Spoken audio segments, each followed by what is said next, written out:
ارشاد باری تعالی ہے یا ایھا النبی، اے غیب کی خبریں دینے والے محبوب صلی اللہ علیہ وآلہ وسلم، جاہد الکفار والمنافقین واغلظ علیہم۔ فرمایا اے غیب کی خبریں دینے والے محبوب صلی اللہ علیہ وسلم، آپ جہاد کریں کافروں کے ساتھ۔ مفسرین نے لکھا ہے آئے بالسیف، یعنی کافروں کے ساتھ آپ جہاد کریں تلوار کے ذریعے۔ والمنافقین، اور منافقوں کے خلاف بھی جہاد کریں۔ منافقوں سے جہاد کرنے کا طریقہ الگ ہے، وہ ہے علم کے ذریعے، دلیل کے ذریعے، مناظرہ کے ذریعے، یعنی دلائل کے پہاڑ لگا کر منافقوں کو ان کے دعویٰ کے اندر جھوٹا ثابت کرنا ہے، یہ بھی جہاد ہے۔ تو یہ جو ہوتا ہے نا مناظرہ کرنا یا کسی بد مذہب بد عقیدہ منافق شخص کا رد کرنا علمی طور پر قرآن و حدیث کے مضبوط دلائل کے ساتھ، تو یہ بھی جہاد ہے۔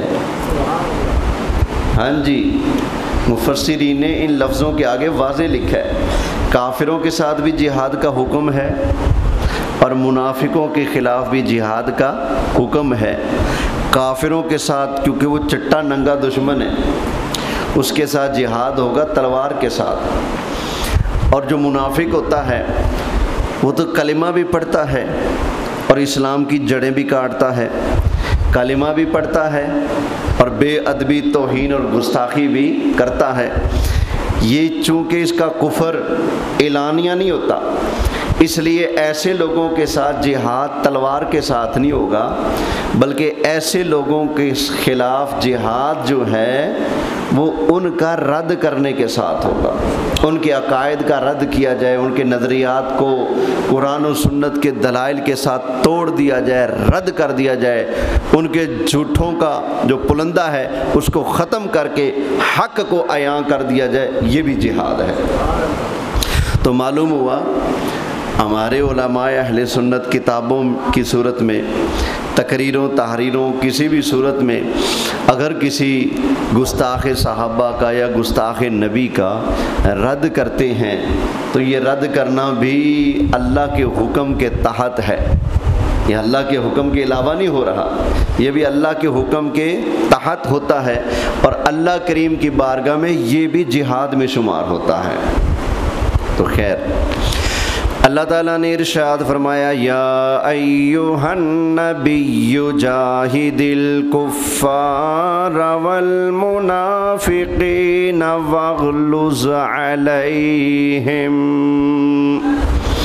حبیب آپ جہاد کریں کافروں کے ساتھ اور منافقوں کے ساتھ، واغلظ علیہم، اور منافقوں پر شدت کریں۔ منافقوں پر کیا کرنی ہے؟ واغلظ علیہم، یہ ہم ضمیر کا مرجع پیچھے والمنافقین کا جو لفظ ہے وہ ہے۔ کافروں کے ساتھ جہاد کریں تلوار کے ساتھ، منافقوں کا علمی رد کرنے کے ساتھ ساتھ ان منافقوں پر سختی بھی کرنی ہے، ان کے ساتھ نرمی والا رویہ۔ بولیں دنیا کہتی رہے آپ کو شدت پسند، دنیا آپ کو کہتی رہے انتہا پسند، جو مرضی کہتی رہے، جو دین کے ساتھ منافقت کرنے والے ہیں نا، ان کے رگڑے پٹنے کا، ان کا رد کرنے کا حکم اللہ نے قرآن میں 2 جگہ نازل فرمایا ہے۔ اور یہ جو تکرار ہوتا ہے نا، تکرار، یہ تکرار فائدے سے خالی نہیں ہوتا۔ بعض اوقات لوگ کہتے ہیں جی یہ مسئلہ تو اسی اتھے بھی بیان کرتا ہے، اتھے بھی بیان کرتا، ادھر بھی تقریر تے اتھے بھی یہ تقریر۔ اللہ ہر آیت کے بعد فرماتا ہے فَبِأَيِّ آلَاءِ رَبِّكُمَا تُكَذِّبَانِ، فَبِأَيِّ آلَاءِ رَبِّكُمَا تُكَذِّبَانِ۔ تو کیوں؟ اس لیے تاکہ انسان کے دل دماغ ذہن میں اچھی طرح بیٹھ جائے یہ جو اللہ کی نعمتیں ہم کھاتے پیتے ہیں نا، یہ رب کا بہت بڑا کرم ہے، اللہ کا بہت بڑا فضل ہے۔ تو بار بار اللہ نے یاد دلایا فَبِأَيِّ آلَاءِ رَبِّكُمَا تُكَذِّبَانِ۔ تو یہ تکرار جو ہے یہ فائدے سے خالی نہیں ہوتا۔ تو یہ سورہ توبہ کے اندر بھی اللہ نے یہ آرڈر دیا اور 28ویں پارے کے آخر میں بھی یہ آرڈر دیا۔ کیوں؟ یہ تکرار بار بار اس لیے ہے تاکہ مسلمان یاد رکھیں، پکا لیں، کافروں کے ساتھ یارانہ دوستی نہیں بلکہ کافروں کے خلاف جہاد کرنا ہے۔ اسی طرح منافقوں کے ساتھ بھی کوئی تعلق دوستی یاری نہیں، ان کے خلاف بھی مناظرہ کے ذریعے جہاد کرنا ہے اور منافقوں کے اوپر تو رد کرنا ہے۔ جہاں جہاں موقع ملے، جہاں جہاں آپ کو مناسب لگے، جہاں آپ کے ہتھے چڑھ جائیں، ان کو کھچ کریں، ان کو ذلیل کریں، ان کا رد کریں، ان کی گستاخیاں، ان کے کفریات لوگوں کے سامنے بیان کرتے رہیں تاکہ لوگوں کا ایمان ان کے جھوٹ سے محفوظ رہے، ان کے شر سے لوگ بچتے رہیں۔ تو یہ اللہ کا آرڈر ہے۔ اللہ اکبر۔ تو دعا بھی کریں اللہ ہمیں توفیق بھی دے، توفیق بھی دے کہ ہم اللہ کے قرآن پر اور مصطفیٰ جان رحمت صلی اللہ علیہ وآلہ وسلم کے فرمان پر عمل کرنے والے بن جائیں۔ توجہ ہے نا؟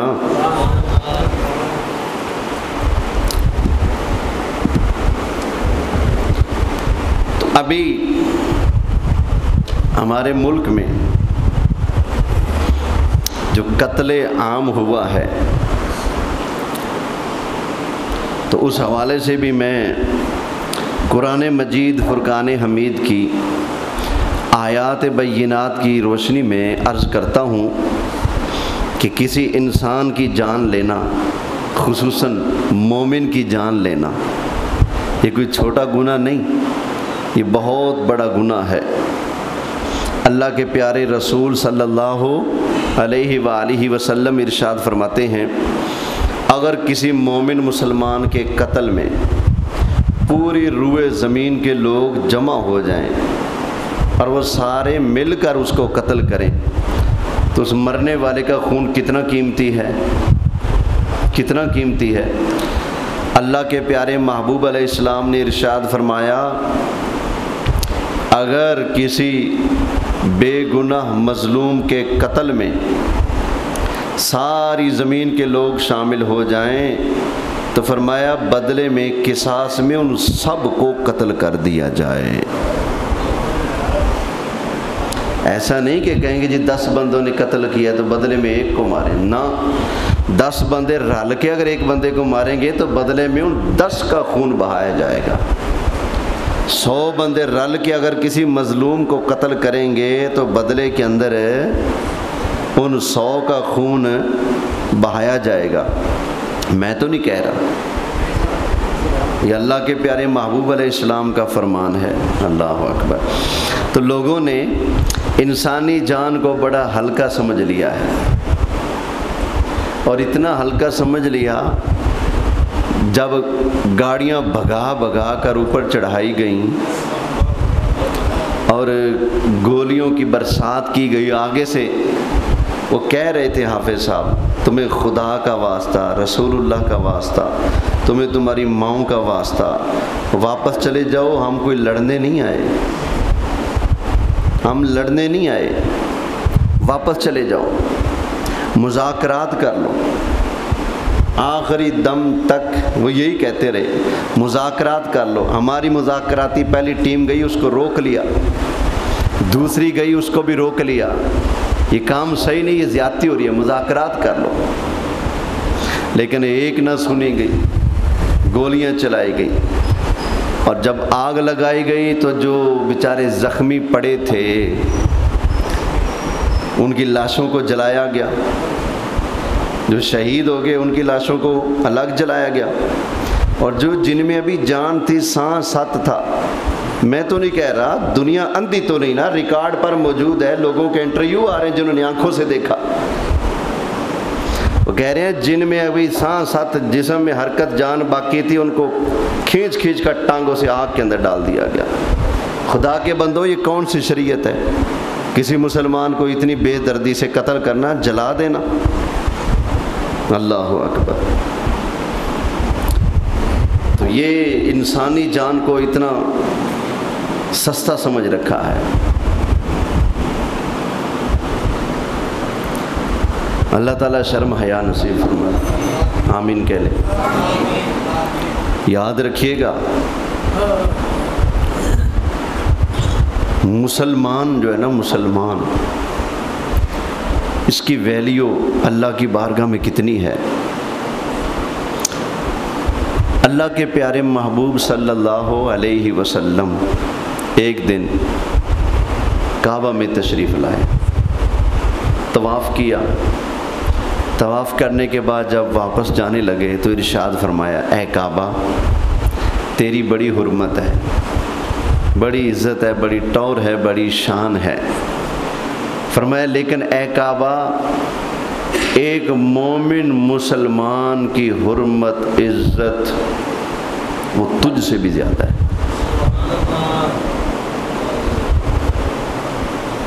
ایک مومن کی حرمت، یہ حضور علیہ السلام کا فرمان ہے، ابن ماجہ شریف کے اندر موجود۔ فرمایا مومن کی حرمت اے کعبہ تجھ سے بھی زیادہ ہے۔ اس لیے تو جو صوفی منش بزرگ ہیں نا، وہ فرما گئے، کہتے ہیں مندر ڈھا دے، مسجد ڈھا دے، فلانی شے ڈھا دے، فلانی شے ڈھا دے، جو ڈین دے ڈھا دے، پر کسے مسلمان بندے دا دل نہ ڈھاویں، دل نہ ڈھاویں۔ مسلمان کو تکلیف دینا، اللہ اکبر، یہ بہت بڑا جرم ہے یار۔ ایسے تو نہیں اللہ نے قرآن میں ضابطے بنائے، جو دانت توڑے بدلے میں دانت توڑا جائے گا، جو ناک کاٹے بدلے میں ناک کاٹا جائے گا، جو کسی کی آنکھ پھوڑ دے بدلے میں آنکھ پھوڑی جائے گی، جو جس کو زخم لگائے بدلے میں اس کو زخم لگایا جائے گا۔ اگر آج کوئی طاقت پاور کی بل بوتے پر اپنے جرموں کو دبا بھی لے گا تو میاں قبر میں تو عدالت لگنی ہے نا، پھر آگے حشر میں بھی عدالت لگنی ہے نا۔ حشر کو معلوم ہوگا ہارا کون ہے، جیتا کون ہے، حشر کو معلوم ہوگا۔ اللہ اکبر۔ برل قرآن مجید فرقان حمید کی آیات بینات میں آپ حضرات کے سامنے پیش کرتا ہوں۔ اللہ تعالیٰ ارشاد فرماتا ہے، سورہ نساء کی آیت نمبر 93 ہے، پیش کر دوں؟ اجازت ہے؟ آج کی گفتگو طبیعت مزاج پر باری تو نہیں گزر رہی؟ ہاں جی بولیں، کیونکہ ہو سکتا ہے کسی کو حکومت زیادہ پیاری ہو۔ حکومت ہمیں نہیں پیاری ہونی چاہیے، ہمیں رسول اللہ کی امت پیاری ہونی چاہیے۔ حکومت کرے، جو بھی آ جائے وہ حکومت کرے، ٹھیک ہے، لیکن حکومت بندے کا پتر بن کے کرے۔ یہ کون سا طریقہ ہے؟ بھیڑ بکریوں کی طرح رسول اللہ کی امت کو کاٹا جائے، ذبح کیا جائے؟ اللہ اکبر۔ سن لیں، اللہ تعالیٰ نے ارشاد فرمایا، وَمَن يَقْتُلْ مُؤْمِنًا مُتَعَمِّدًا فَجَزَاؤُهُ جَهَنَّمُ۔ ذرا بولنے سبحان اللہ۔ فرمایا جو بندہ جان بوجھ کر بے گناہ مظلوم مسلمان کو قتل کرے گا، فَجَزَاؤُهُ جَهَنَّمُ، سیدھا جہنم میں جائے گا۔ کہاں جائے گا؟ اور اصول کیا ہے شریعت کا؟ کیا ہے اصول؟ سامنے رکھیں۔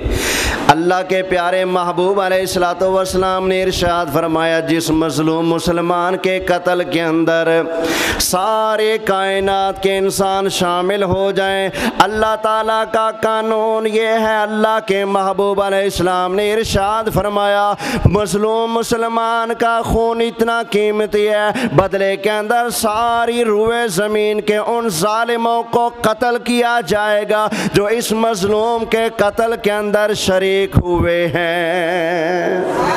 تو مجھے کہنے دیا جائے جس بندے نے آرڈر دیا جاؤ جا کر مار دو وہ بھی قتل کے اندر شریک ہے، جس بندے نے خوشی کا اظہار کیا وہ بھی قتل کے اندر شریک ہے، جس نے ان کے مرنے پر قتل ہونے پر خوشی کا اظہار کیا وہ سارے کے سارے ظالم ان مظلوموں کے قتل کے اندر شریک ہیں۔ اور رب فرماتا ہے وَمَن يَقْتُلْ مُؤْمِنًا مُتَعَمِّدًا فَجَزَاؤُهُ جَهَنَّمُ۔ جو ایک مسلمان کو بلا وجہ قتل کرے گا وہ کہاں جائے گا؟ بولیے یا اللہ، ڈکیٹ بھی جہنم میں جائے گا، زانی فسادی بھی جہنم میں جائیں گے۔ یا اللہ تیرا قانون ہے جو بندہ مرنے والا مسلمان ہو، مرا مسلمان جتنا بڑا گناہ گار ہو، ایک نہ ایک دن سزا پا کر جنت میں چلا جائے گا، لیکن یا اللہ جو مسلمانوں کے قاتل ہیں ان کا کیا بنے گا؟ اللہ فرماتا ہے فَجَزَاؤُهُ جَهَنَّمُ خَالِدًا فِيهَا۔ لوگ اپنے گناہوں کی سزا پا کر آخر میں جنت چلے جائیں گے، کوئی آدھی سزا پا کر، کوئی پونی سزا پا کر، کوئی بالکل تھوڑی سی سزا پا کر، اللہ کی مہربانی اور نبی کریم علیہ السلام کی شفاعت کی برکت سے بالآخر سزا پا کر جنت میں چلا جائے گا۔ لیکن جو بندہ مسلمانوں کا قاتل ہے اللہ فرماتا ہے ہمیشہ کے لیے جہنم کے اندر چلا گیا، ہمیشہ کے لیے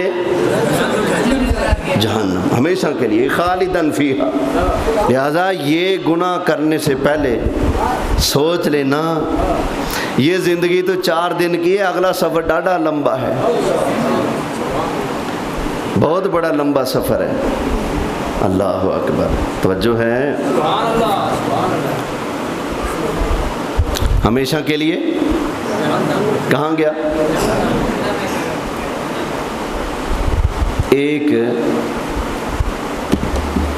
بڑے بوٹ والے کی آڈیو وائرل ہے، کہتا ہے ہوئے ہوئے ہوئے ہوئے ہم نے تو گولیاں ماری، بندے مار دیے، ہوئے ہوئے، کہتا ہے یار ہوں تو سانو لگتا سی قبر کالی کر لی، کیا بنے گا؟ ہم گولیاں مار رہے تھے، وہ آگے سے درود شریف پڑھ رہے تھے۔ کیا پڑھ رہے تھے؟ ہم ان کو مار رہے تھے، جلا رہے تھے، وہ کیا لبیک یا رسول اللہ کہہ رہے تھے۔ اللہ اکبر۔ تو میاں اب رونے کا کیا فائدہ جب چڑیاں چگ گئی کھیت ہیں؟ تمہیں اس وقت یاد نہیں آیا کہ ہم یہودی کو خوش کرنے والا کام کر رہے ہیں؟ ہم جو کام کر رہے ہیں اس سے اسرائیل خوش ہوگا، اس سے یہودی خوش ہوگا، ہیں؟ لیکن تمہیں کیا؟ تمہیں تو اپنی تنخواہ سے غرض ہوتی ہے نا، تم نے جس کے لیے کام کیا تمہیں دنیا کی تنخواہ مل گئی، انعام و کرام مل گئے، ترقیاں مل جائیں گی، عہدے مل جائیں گے، لیکن کفن میں ساتھ کچھ بھی نہیں جائے گا، سارا کچھ ادھر رہ جائے گا۔ لیکن جو یا رسول اللہ کی صدائیں لگاتے درود و سلام پڑھتے ہوئے دنیا سے گئے ہیں، قیامت والے دن ان کے ساتھ کیا ہوگا؟ اللہ ان کو کتنے انعام و کرام عطا فرمائے گا۔ وہ مسلمانوں کے حق کے لیے اٹھے تھے، مسلمانوں کے حق کے لیے۔ اللہ اکبر، توجہ ہے؟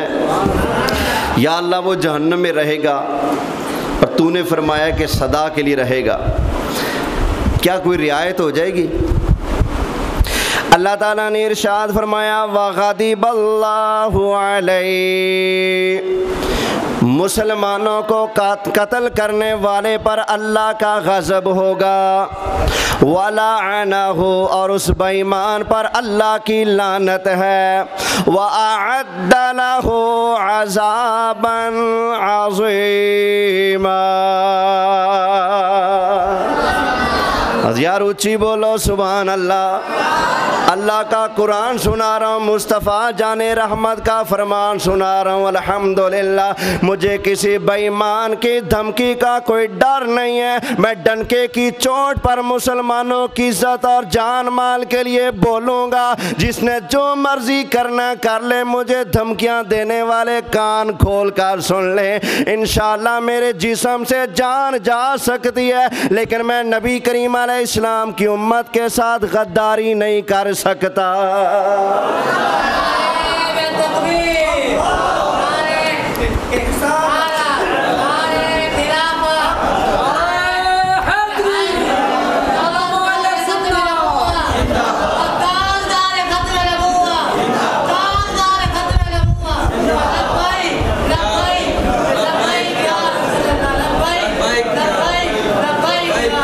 توجہ ہے، ایک بات یاد رکھ لیں، ڈنکے کی چوٹ کہہ رہا ہوں، میں کسی بھی سیاسی تحریک کا حصہ نہیں، لیکن میری ہمدردیاں ہر مظلوم کے ساتھ ہیں، میری آواز ہر ظالم کے خلاف، میری ہمدردی الحمدللہ ہر مظلوم مسلمان کے ساتھ۔ کوئی یہ نہ سمجھے کہ اپنی پارٹی کی ہمدردی میں بول رہا ہے۔ ہم تو اس وقت بھی بولے تھے جب خان صاحب گولیاں مروا رہے تھے، ہم الحمدللہ ہر ظالم کے دور میں اس وقت کے یزید کے خلاف الحمدللہ آواز اٹھائی ہے، اور عین ممکن ہے کہ شاید اس جمعے کے بعد میں کئی دن نظر ہی نہ ہوں، عین ممکن ہے، کیونکہ کل وہ بھائی لوگ مجھے تلاش کرتے پھر رہے تھے، عطا پتہ پوچھ رہے تھے کھو پپلالا کتھے۔ مجھے وہ عظیم سرور کی کال آئی، انہوں نے کہا کہ آپ تھوڑے سجے کھبے ہو جو۔ میں نے کہا نہیں یار، امام حسین سجے کھبے نہیں ہوئے سن، کھل کے سامنے آئے سی ہیں۔ جے کر یار دے نام دا ملے مینا، چولی پا لئیے تھلے سٹیے نا، جے کر یار دے نام دی ملے سولی، جھوٹا جھوٹ جائیے پیچھے ہٹیے نا۔ الحمدللہ، لیکن میں جاتے جاتے دین مصطفیٰ کا ہوکہ دے کے جا رہا ہوں، لیکن ضروری نہیں کہ ان کی ہر خواہش ہی پوری ہو۔ یہ سائیاں کرم کیتا تو انشاءاللہ اتھے ہی ہوں گا۔ توجہ ہے، ذرا محبت سے بولیں سبحان اللہ۔ اب آگے میں ایک آیت کریمہ پڑھ رہا ہوں، سورہ نساء ہے۔ اللہ تعالیٰ نے ایک سوال کیا ہے، جو اللہ نے سوال کیا ہے نا حکمرانوں سے، اسلامی اسٹیٹ کے سربراہ سے اور اسلامی فوج کے، مسلمانوں کی فوج کے سربراہ سے، جو اللہ نے سوال کیا ہے نا، وہی سوال میں آج سارے مسلمانوں کی ترجمانی کرتے ہوئے اپنے اداروں سے کرنے لگا ہوں، اپنی حکومتوں سے سوال کرنے لگا ہوں۔ یہ سورہ نساء ہے، آیت نمبر 75 ہے۔ اللہ تعالیٰ نے ارشاد فرمایا وَمَا لَكُمْ لَا تُقَاتِلُونَ فِي سَبِيلِ اللَّهِ،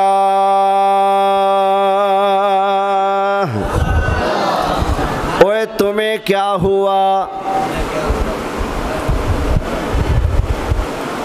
سرکی کیا دن تو کو کیا تھی گئے، تونوں کی ہویا تو کو کیا تھے گئے۔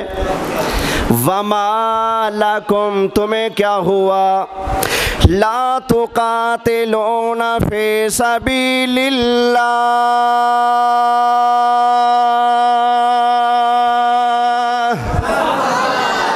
اوے تمہیں کیا ہوا، تم اللہ کی راہ میں اللہ کو راضی کرنے کے لیے جہاد کیوں نہیں کرتے؟ تمہیں کیا ہوا؟ آج مسلمان سوال کرتے ہیں، میں سوال کرنے لگا ہوں، چلو باقی پیچھے ہٹ جائیں، میں گناہگار سوال کرنے لگا ہوں۔ اوے مسلمانوں کو جلانے والوں، گولیاں مارنے والوں، مسجدوں کو سیل کرنے والوں، مدرسوں کو بند کرنے والوں، ٹرمپ کو سلوٹ مارنے والوں، اسرائیلی کافروں سے جفیاں پانے والوں، میں سوال کرتا ہوں وَمَا لَكُمْ لَا تُقَاتِلُونَ فِي سَبِيلِ اللَّهِ، تونوں کیوں موت پہ گئی، تساں اللہ واسطے جہاد کیوں نہیں کر دے؟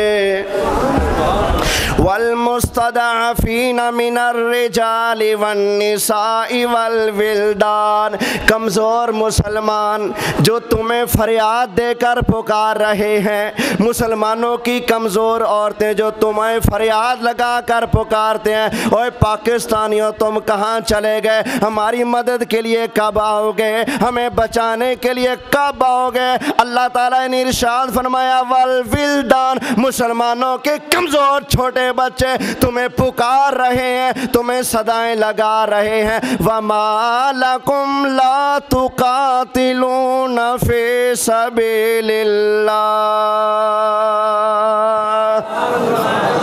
تم کیوں نہیں نکلتے ان کے لیے؟ کیوں نہیں نکلتے ان کے لیے؟ تمہیں اپنوں سے لڑنا آتا ہے، تمہیں افغانیوں سے لڑنا آتا ہے، تمہیں اپنوں کو بند کرنے آتا ہے، لیکن تمہیں کافروں کی آنکھ میں آنکھ ڈال کر ان سے جہاد کرنا کیوں نہیں آتا؟ ہمیں ایسے حکمران نہیں منظور جو آج کہتے ہیں جہاد کی آواز اٹھانے والے ختم ہو گئے، جو گولیاں مار کر، جن کی ویڈیو موجود ہے، کہہ رہے تھے اسرائیلی غزہ والے مسلمان بھاگ گئے۔ اچھا جی، جو بھاگنے والے گولیاں کھانے والے وہ تو ہوئے غزہ کے مسلمان، تو گولیاں مارنے والے کیا بنے پھر؟ خود بخود کیا بنے؟ ادھر غزہ والوں کے اوپر گولی کون مار رہا ہے؟ بم کون گرا رہا ہے؟ یہودی گرا رہے ہیں نا۔ اور یہ گولیاں مار کر کہہ رہے تھے غزہ والے مسلمان بھاگ گئے، جی غزہ والے تو بھج گئے، تو یہودی آ گئے۔ توجہ ہے، کچھ پلے پڑ رہے ہیں۔ اللہ فرماتا ہے کیوں نہیں جہاد کرتے؟ اور یہ خطاب عام مومنوں سے نہیں، جٹوں سے نہیں، ان مولویوں کی جہالت ہے جو جہاد کی آیتیں پڑھ کر چھوٹے چھوٹے بچوں کو تیار کرتے ہیں، بم باندھتے ہیں، جو کہتے ہیں جاؤ فلانی جگہ بم پھاڑ دو، فلانی جگہ آرمی کا سکول ہے، جاؤ جا کر آرمی کے سکول میں پڑھنے والے بچوں کو مار دو، فوجی کافر ہیں۔ ہم ان کی بھی مذمت کرتے ہیں، بالکل غلط کر رہے ہو۔ تمہیں کس نے حق دیا کہ آرمی کے سکول پر حملہ کر کے جا کر ان کہ چھوٹے چھوٹے ننھے ننھے بچوں کو قتل کر دو؟ تمہیں کس نے حق دیا؟ تمہیں قرآن کی سمجھ نہیں آئی؟ اوے جھلیو، قرآن کی ان آیتوں کے مخاطب بچے نہیں، عام عوام نہیں، شہری دیہاتی مسلمان ان آیتوں کا مخاطب نہیں ہے۔ جہاں رب فرماتے نا جہاد کرو، اللہ کا آرڈر سب سے پہلے اسلامی ملک کے بادشاہ اور اسلامی فوج کے جو سربراہ ہوتے ہیں ان کی طرف یہ حکم متوجہ ہوتا ہے۔ جہاد کا حکم کن کو ہے؟ بچوں کو ہے؟ بولیں کن کو ہے؟ بولیں ہماری باری بعد میں ہمارے حکمران مر جائیں، فوج ساری لڑتی لڑتی مر جائے، ادارے والے پولیس والے سارے مر جائیں، کوئی نہ بچے، جھنڈا اٹھانے والا اسلام کا کوئی نہ ہو، ملک کی سرحدوں کی حفاظت کرنے والا، اینڈ پہ بچ گئی عوام۔ اب عوام کی باری آتی ہے، چلو تم بھی اللہ کی راہ میں نکلو۔ سمجھ آئی؟ سب سے اینڈ میں باری کس کی آتی ہے؟ سوچنے والی گل ہے، جنہ دی باری اینڈ تے وہ اگے کھڑے نے، تے جنہ دی باری پہلے سی وہ گولیاں تے کنہاں نو؟ انہاں نو یا انہاں نو؟ کس کو مار رہے ہیں؟ اللہ کے بندو، خدا کا خوف کرو، خدا کو جان دینی ہے، یہ کیا ظلم کر رہے ہو؟ توجہ ہے، بولیے سبحان اللہ۔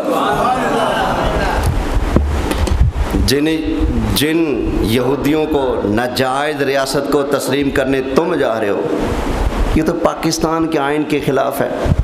تمہیں نہیں پتا قائد اعظم نے پاکستان اس بنیاد پر بنایا تھا، انہوں نے اسرائیل کو تسلیم کیا تھا؟ نہ، انہوں نے کہا تھا ہم اسرائیل کو تسلیم نہیں کریں گے۔ آج تک پاکستان کا جب پاسپورٹ بنتا ہے اس کے اوپر لکھا ہوتا ہے اسرائیل کے علاوہ ہر جگہ جا سکتے ہیں، لیکن اسرائیل میں کیوں؟ اس بات کی بنیاد قائد اعظم رکھ گئے تھے۔ جو آج اسرائیل کو تسلیم کرنے کی بات کر رہے ہیں نا، وہ قرآن کے خلاف تو ہیں، وہ شریعت کے خلاف تو ہیں، وہ تو آئین پاکستان کے بھی غدار ہیں۔ ایسے لوگ تو ایک منٹ کے لیے بھی سیٹ کے اوپر بیٹھنے کے اہل نہیں ہیں، اس لیے کہ وہ آئین پاکستان کے ساتھ غداری کر چکے ہیں۔ آئین پاکستان کے اندر اسرائیل کو تسلیم کرنا نہیں لکھا ہوا۔ توجہ ہے؟ بھائی بولیں سبحان اللہ۔ چلو ابھی تو میں آیتیں پڑھ رہا تھا، لیکن یہاں جن کو تم تسلیم کرنے جا رہے ہو ان کے بارے میں تمہارے نبی کا کیا فرمان ہے وہ پیش کرنا۔ تمہارے نبی اس لیے کہہ رہا ہوں کہ شاید دل میں اتر جائے بات، وگرنہ ہم تو فخر سے کہتے ہیں سب سے اولا و اعلیٰ ہمارا نبی، کیونکہ نبی کی عزت کے لیے لڑنے والے بھی ہم ہوتے ہیں، نبی کا میلاد منانے والے بھی ہم ہوتے ہیں، نبی کے دین کی تبلیغ کرنے والے بھی ہم ہوتے ہیں، اس لیے ہم کہتے ہوتے ہیں فخر سے سب سے اولا و اعلیٰ ہمارا نبی۔ لیکن آج چوٹ کرنے کے لیے کہہ رہا ہوں، جو اسرائیل کو تسلیم کرنے کی 2 ریاستی حل کی بات کر رہے ہیں، سن لو، تمہارے نبی نے فرمایا، سنا دو، توجہ ہے؟ یہ میرے ہاتھ میں ترمذی شریف، اللہ اکبر،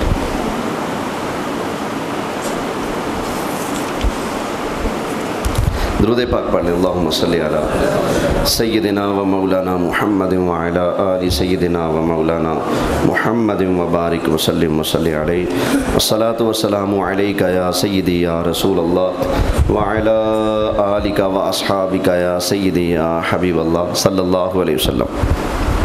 حضرت عمر بن خطاب کون ہے؟ حضرت عمر بن خطاب، جن کی شان تھی کہ کافروں پر ڈاڈے سخت تھے، کافروں پر بڑے سخت تھے، اور مومنوں پر تو اتنے رحم دل تھے، اللہ اکبر۔ گشت کر رہے تھے مدینہ شریف کا، تو ایک جگہ سے نا بچوں کے رونے کی آواز آئی، بھیس بدلا ہوا تو چلے گئے، جا کر پوچھا کیا معاملہ ہے، اس نے کہا بچے بھوکے ہیں، کھانے کو کچھ نہیں، ان کا باپ فوت ہوا ہے۔ حضرت عمر نے کہا اچھا، گئے بیت المال سے ضرورت کا سامان اٹھایا، اپنی کمر پر لادا، غلام نے کہا حضور میں اٹھاتا ہوں، فرمایا نہیں یہ میرا بوجھ ہے، میں اٹھاؤں گا۔ لے گئے، جا کر خاتون کو دیا، خاتون نے روٹی پکائی، سالن بنایا، بچوں کو کھلایا۔ جب تک روٹیاں بن رہی تھی نا، سالن بن رہا تھا، حضرت عمر اس کے روتے بچوں کو ہنسانے کے لیے نا اپنے گھٹنے اور اپنے کونیاں زمین کے اوپر رکھ کر نا سواری بن گئے۔ یہ ہے مسلمانوں کا بادشاہ، یہ ہے نبی کے دین کا محافظ، سواری بن گئے، بچوں کو اوپر چڑھا لیا، ایسے گھر کے اندر چل رہے ہیں، بچوں کو رونق لگا رہے ہیں تاکہ وہ روئے نہ بھوک کی وجہ سے، اللہ اکبر۔ ساتھ کہنے وہ جب کھانا شانا بچوں نے کھا لیا نا بڑے خوش ہوئے، تو وہ عورت کہنے لگی اس عمر نو میں ملاں گی تو میں پوچھاں گی کہدا حکمران بنیا پھرنا ہے، تیرے شہر مدینے چ میں بھوکھی بیٹھی ہوں، بچے میرے یتیم نے، تو کہدا بادشاہ بنیا پھرنا ہے، تینوں خدا پوچھے، میں ملی عمر نو تے پوچھاں گی۔ تے نال ہی کہن لگی میں دعا کرنی ہے اللہ عمر دی تھاں تے تینوں بادشاہ بنا دے، او دی تھاں تے ہائے ہائے ہائے اللہ تینوں حکمران بنا دے۔ حضرت عمر نے نا اس طرح پردہ کیتا ہے، اتار دیتا، فرمایا نہیں بھینے تینوں مبارک ہوئے، رب نے تیریاں دوویں گلاں پوریاں کر دیاں۔ آپ نے بار بار پہلے نا ایک کپڑا لان تو پہلے کیا فرمایا مائی تو کیوں ناراض ہے عمر نال، معاف کر دے انہیں ساری رعایا نو ویکھنا ہوندا ہے، کلا تینوں نہیں۔ تے غفلت ہو گئی، سستی ہو گئی، نہیں پہنچ سکیا، معاف کر دے۔ انہوں نے کہا پراوا میں نہیں معاف کر دی۔ فرمایا معاف کر دینا، میں منت کرنا عمر دی طرفوں، میں منت کرنا معاف کر دے۔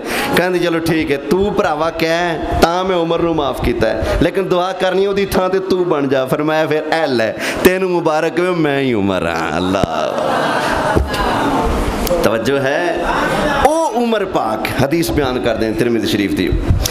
امیر المومنین حضرت عمر رضی اللہ تعالی عنہ نے ارشاد فرمایا ان رسول اللہ صلی اللہ علیہ وسلم، اللہ کے پیارے محبوب علیہ السلام نے ارشاد فرمایا قال لئن عشت انشاء اللہ لأخرجن الیہود والنصارى من جزیرۃ العرب۔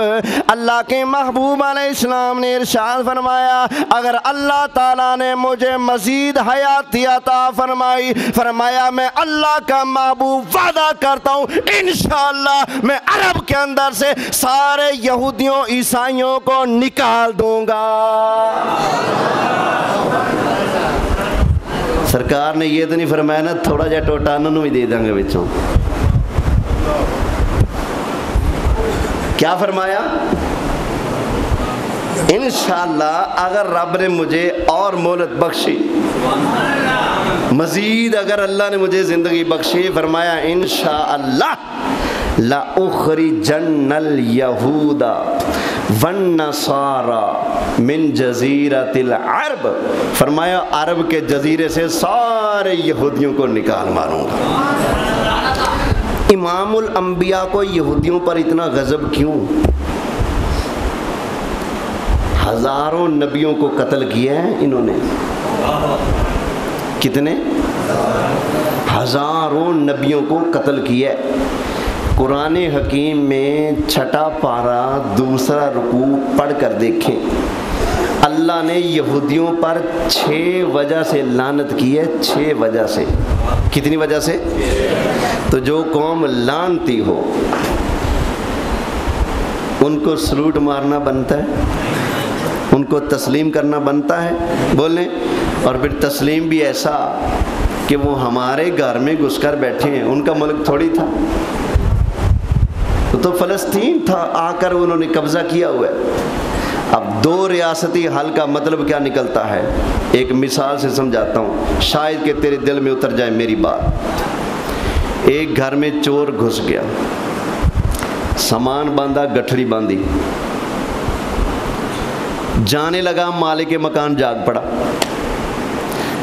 چور چور چور چور کی صدا لگا دی، چور نے بھی کہا جی چور چور، مالک مکان نے بھی کہا چور چور، دونوں طرف چور چور۔ وہ کھینچتا اپنی طرف، سامان میرا ہے، چور کھینچتا ہے میرا ہے، اوپر سے کوئی تیسرا بندہ آ گیا سمجھدار، اس نے کہا یار حالات تو دیکھو، دنیا کو دیکھو، معاملات دیکھو، کتنی پریشانیاں ہیں، ہر بندہ دکھ تکلیف پریشانی میں ہے، اور تم لوگ اس گھر کے سامان کے اوپر لڑ رہے ہو، چلو آدھا آدھا کر لو۔ اب جو عقل مند کہتا ہے آدھا آدھا کر لو، وہ کس کا ساتھی؟ مالک مکان کا ساتھی بنا یا چور کا؟ اس لیے کہ چور تو چوری کر رہا ہے، وہ تو ناجائز ہے۔ جب ہمارے ملک کے آئین میں لکھا ہوا ہے یہ ناجائز ریاست ہے، حق حلال دی نہیں، ناجائز ہے، اور سب پر واضح ہے یہ قبضہ گروپ ہے، سمجھ آ گئی نا؟ تو اب 2 ریاستی حل نکالنے کا مطلب یہ ہے کہ حقدار کا حق چھین کر آدھا چور کو دے دیا جائے۔ لیکن نبی کریم علیہ السلام کے دیوانوں، غلاموں، شمع رسالت کے پروانوں، اس طرح کی کمزور بات نہ کرنا کہ جس سے تمہارے نبی تم سے ناراض ہو جائیں۔ تمہارے نبی کا ارادہ مبارک کیا تھا؟ یہ ترمذی شریف ہے، اللہ کے حبیب علیہ السلام نے فرمایا لَإِنْ عِشْتُ، اگر اللہ نے مجھے مزید زندگی بخشی نا، انشاءاللہ لَأُخْرِجَنَّ الْيَهُودَ وَالنَّصَارَى مِنْ جَزِيرَةِ الْعَرْبِ، فرمایا عرب کے سارے خطے کے اندر سے یہودیوں عیسائیوں کا صفایا کر کے میں مصطفیٰ چھوڑوں گا۔ سمجھ آگئی نا؟ اب اگلی حدیث بھی سن لیں، اس کے راوی بھی حضرت عمر رضی اللہ تعالی عنہ ہے۔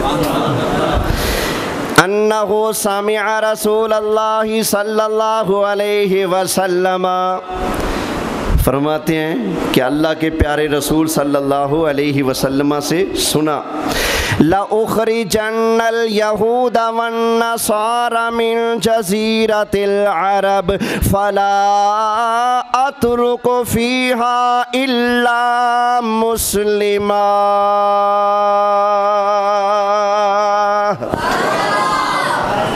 فرمایا میں اگر زندگی بخشی نا خدا نے، انشاءاللہ میں کٹ دیاں گا اتھو یہودیاں نو بھی عیسائیاں نو بھی، فلا اترکو فیہا الا مسلما،